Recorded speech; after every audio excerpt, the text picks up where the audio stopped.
Okay, students, it's time to take everything we've learned about the 10 types of enemies we've made and make a boss. So I'm going to go ahead and base my boss on enemy, patrol, and shoot look, because I like that it moves to multiple locations, and I also like that it aims at the player. So I'm going to go ahead and duplicate this one and just call it enemy boss 1, because perhaps she'll make other versions of it. And let's open him up.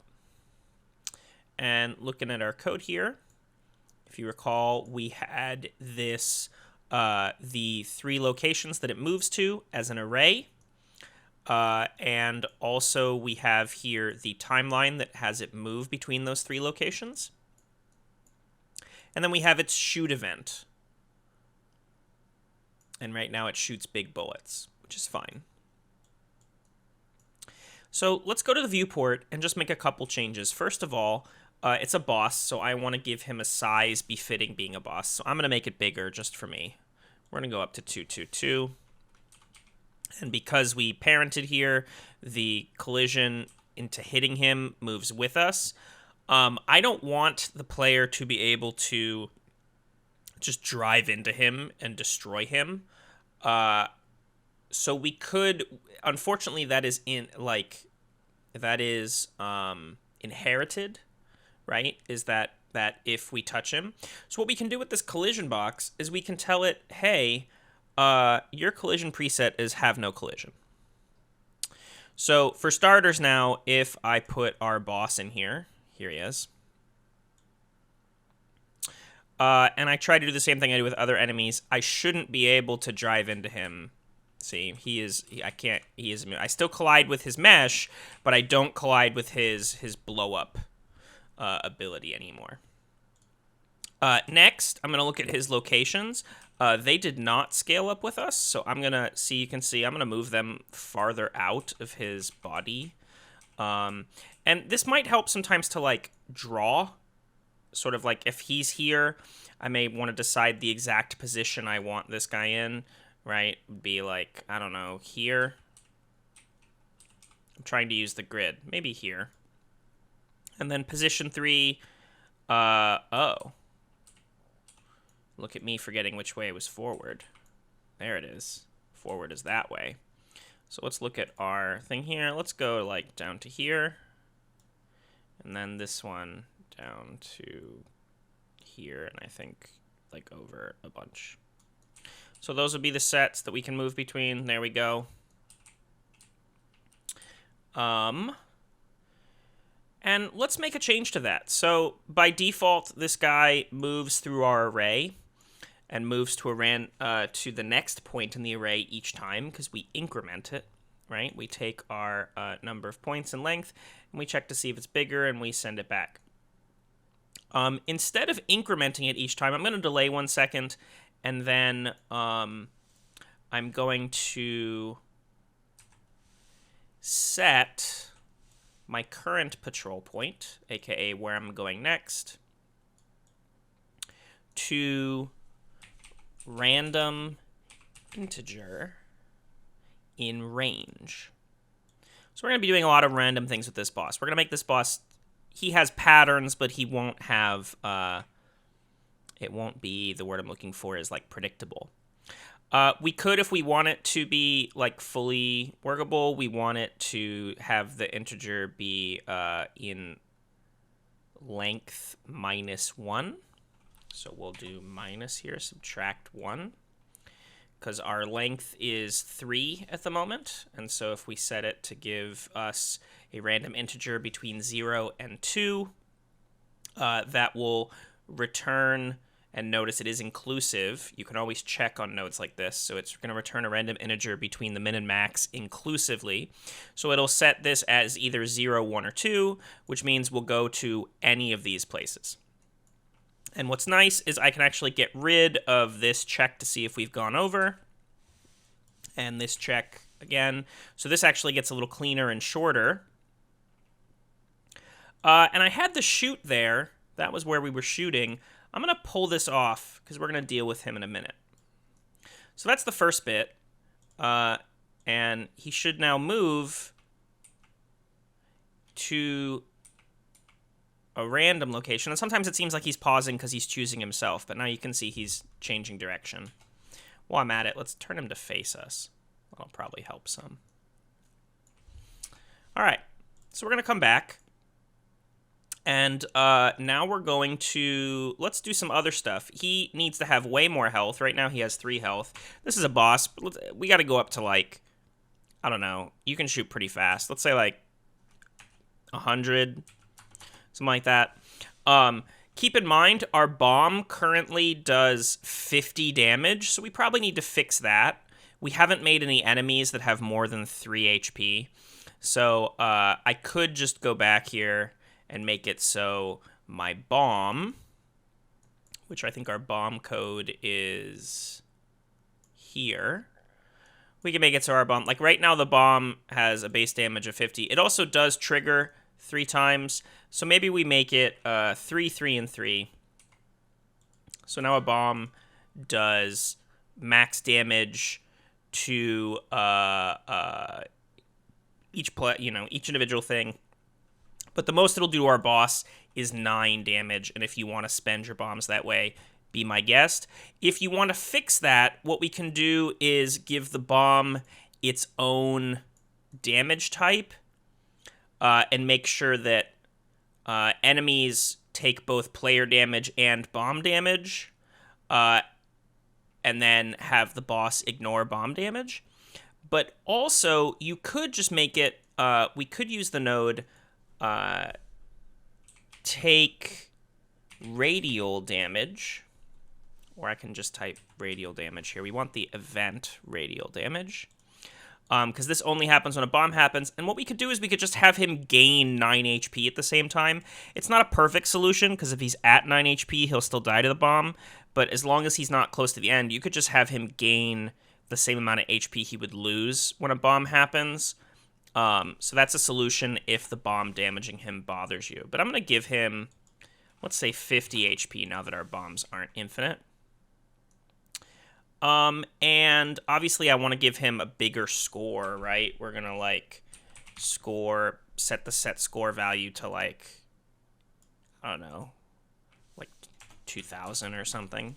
So you get lots of points for killing him.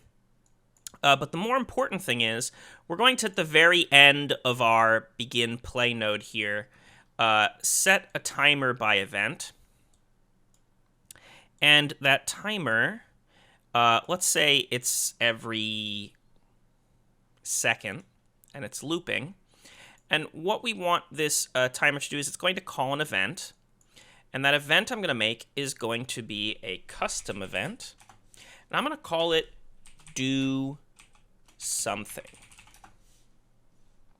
And we can connect this guy over here so that we know that's the event that we're calling every 1 second. And do something is going to be our node that we use to launch all of the other nodes. We're going to use a special node here called switch.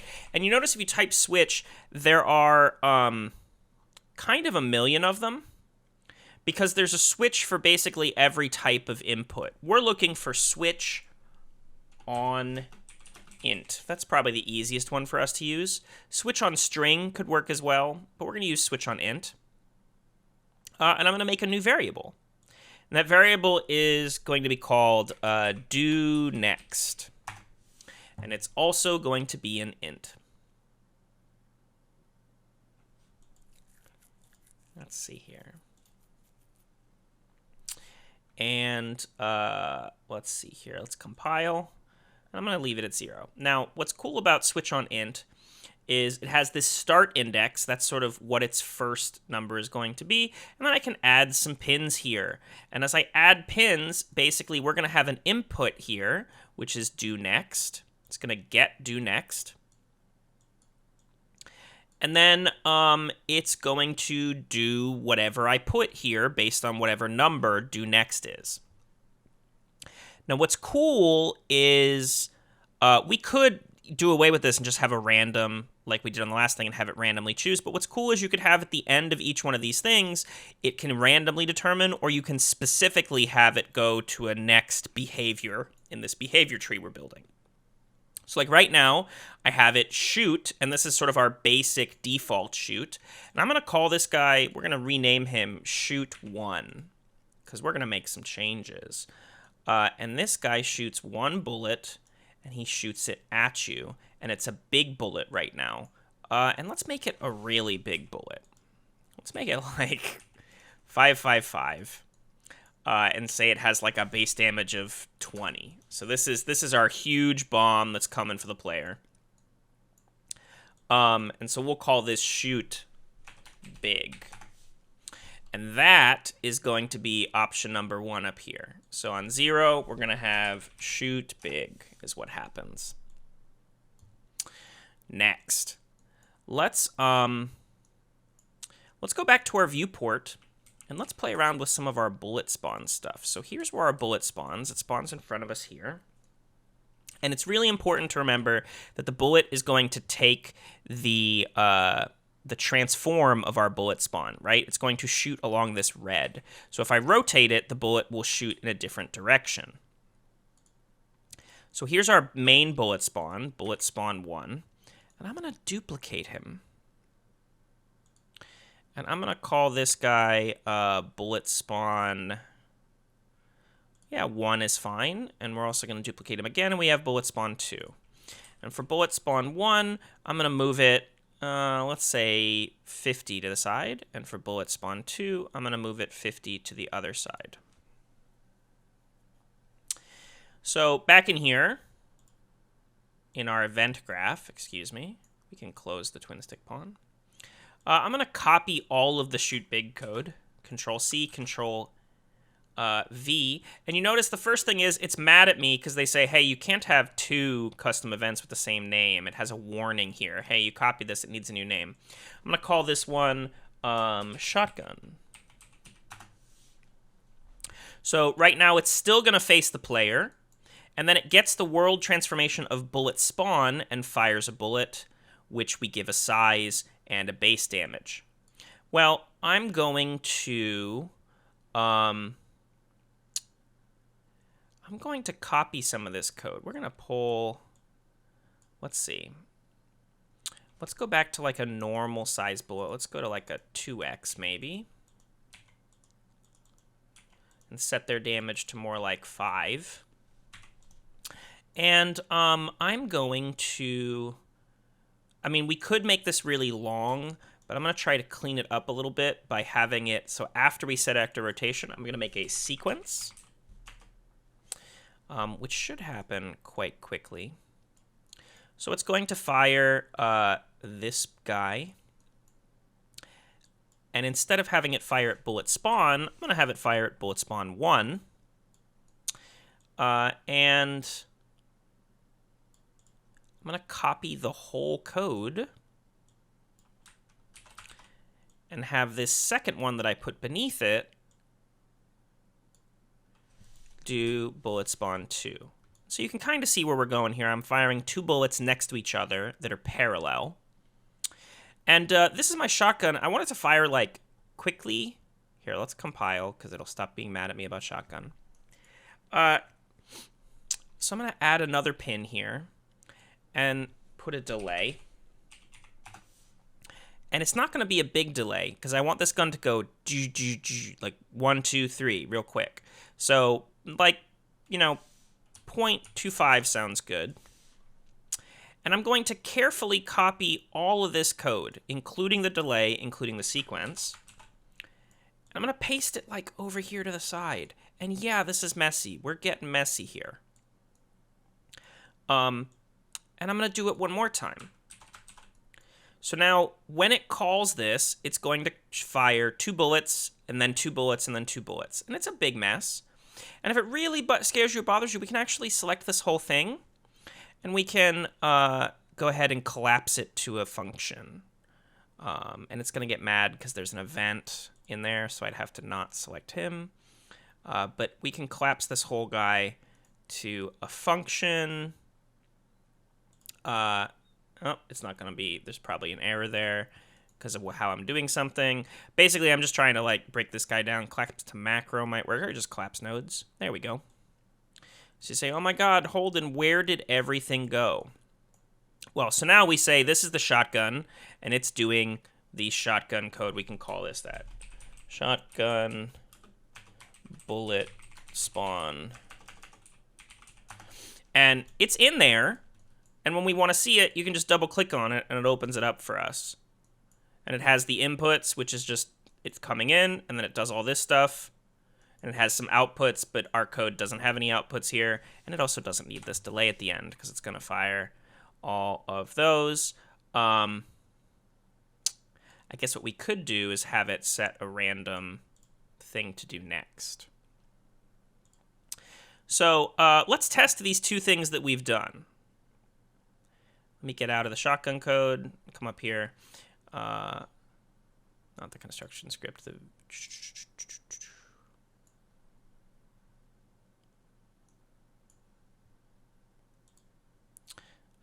Back up to the event graph. All right, so we have shoot big, and now we also have shotgun. So let me put shotgun up here as number 1. Now, you notice I haven't had it change what it does yet, and that's because we're testing. So do next is set to 0. It should only shoot big at me, so let's see. Oh yeah, there's that big bullet. Yikes. Okay. It's happening pretty frequently, so we might want to slow my little timer here down. Let's do like 1.5. But now I'm going to change do next value to 1 so we can see if my shotgun works. 1, 2, 3, 2, 3, 1, 2, 3, 1, 2, 3. I feel like our spawns are probably a little too far from the guy. That's something we can fix. Bullet spawn 1, 2, and 3. I only see one of you. Hello? 2, 3. Are they all? Okay, I'm just going to move them back so they're closer here. Because it feels a little too far away from our spawn. And if you have, oh, great. Okay. If you have, let's move him to there. Like a design where there's literal guns or something on what's your boss, you can absolutely like line it up so that the bullets are shooting out of the front of the guns or whatever. If we wanted to do another one that was crazy, we could make a bunch more bullet spawns. I'm going to try to duplicate again on bullet spawn 0. And for 3, I'm going to move it 100, and I'm also going to rotate it 30 degrees this way. And for 4, I'm going to move it 100 this way and rotate it 30 degrees in the other way. And you can extrapolate out from this. I'm only going to do 2 more so that we don't go crazy long on this video. But let's say we're going to do another custom event. We're going to call this one like arc shot. And I'm going to copy our shoot big code. And it's going to be mad at me for copying the event. See you later. And this one's going to get our location to look at us. And then we're going to... same deal. Let's make our bullets smaller. And if you are happy with the size of your bullet or your projectile, or if you want to make new projectiles, you can have boss projectiles that happen here. This is just because I'm being lazy and, you know, reusing the same projectile. You could have it so that each one of these boss moves fires a different type of projectile. As long as they're set as enemy projectiles and they have damage, it will be fine. I'm going to make these, I don't know, 10 damage. And once again, I'm going to use a sequence because it's just going to keep my code clean. So I'm going to pull this over, make a sequence, I'm going to give it 3. And I'm going to make this the first one. Paste again, paste a third time. And instead of bullet spawn, let's get bullet spawn 3 and bullet spawn 4. Now these ones should go diagonally in our arc.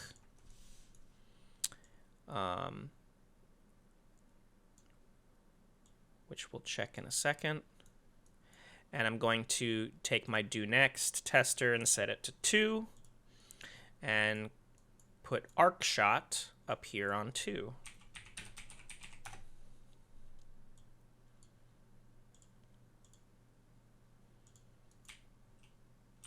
Yep, there we go. So you can see if I had some more and had less of an angle, you can see how it would be great. I mean, I'm going to do it really fast because it's cool. Well, I'm actually going to let it go, but you would have 2 more, and you could have that middle angle, and you could have that arc shot come down for the boss. You could also make a projectile that homes, just pretend that the projectile is an enemy. You could make the boss have it spawn little enemies at a point, right? It has these location points. That's actually something I'm going to do right now. I'm going to have it,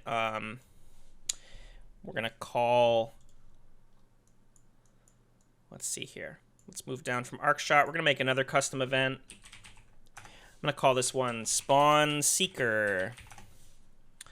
And what it's going to do is it's going to, we can actually copy from one of our existing codes. Like here's our normal shoot big code. I'm going to copy it as usual, just because I'm lazy. And I don't need a lot of this. I don't need to have the player face us, or the boss face us. I do want to spawn a projectile, but we're not going to spawn a projectile. Instead of spawning projectile, I'm going to look for an enemy type. And I want enemy chase 1, because he's going to chase us down. Now, this isn't the shooting one, but we could spawn a shooting enemy too. We don't need to set its world scale. We could change its material if we wanted to. We don't need to set base damage because it's its own enemy. So this is us spawning a Seeker. So up here for number 3, spawn Seeker. I'm going to set do next to 3 so we can see if it works. And if I hit play, he should move and spawn an enemy. And the enemy cannot move because it is probably missing something in its code that makes that happen. Okay, so it turns out that we can't spawn an enemy that uses the move, like our chase enemy or chase and shoot enemy, that uses the AI move to, because even if we make it so that our AI works placed in world or spawned, because we're not using an AI controller to do this, it doesn't work when it's spawned versus placed in a level, which may be a problem when we start spawning multiple enemies to chase us. We will circle back around to that, but you can use the boss to spawn patrolling enemies, enemies that move in straight lines, or even just like turrets, because they will still shoot at you. Here is it on its turn spawning a bunch of these moving ones, which will then try to hit me.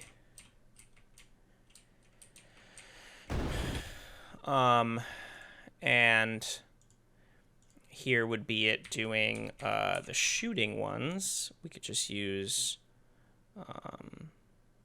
patrol and shoot look, probably.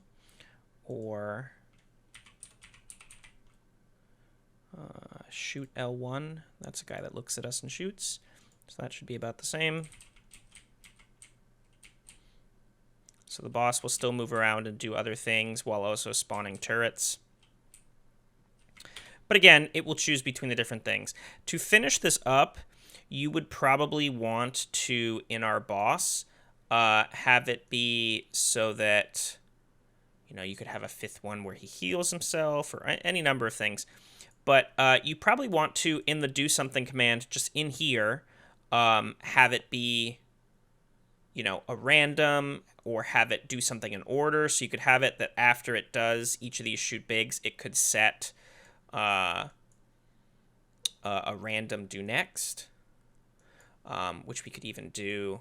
Could just do do next, set do next equal to random int in range. So right now we have 1, 2, 3, 4 results between 0 and 3. So we could just say 0 and 3, return value, and just put each of these guys in here. Because whenever it finishes doing a thing, it will pick a new thing to do next. Go ahead and compile. And so now I have a boss that can spawn enemies, can move and do the shotgun shoot, can fire the big bullet. He hasn't done the arc yet, but he can. And we probably would want to slow this down because this current enemy is going to overwhelm us pretty hard pretty quickly. Probably also want to spread out his movements, have a big arena for him. You could also have a widget that shows up when he comes on the screen that puts his health bar at the top of the bottom that you can cast the same way we made the normal HUD. So that's how you would make that boss health bar that flies down. But I think this video has gone quite long, but this is how I would make a formidable boss for the shooter game.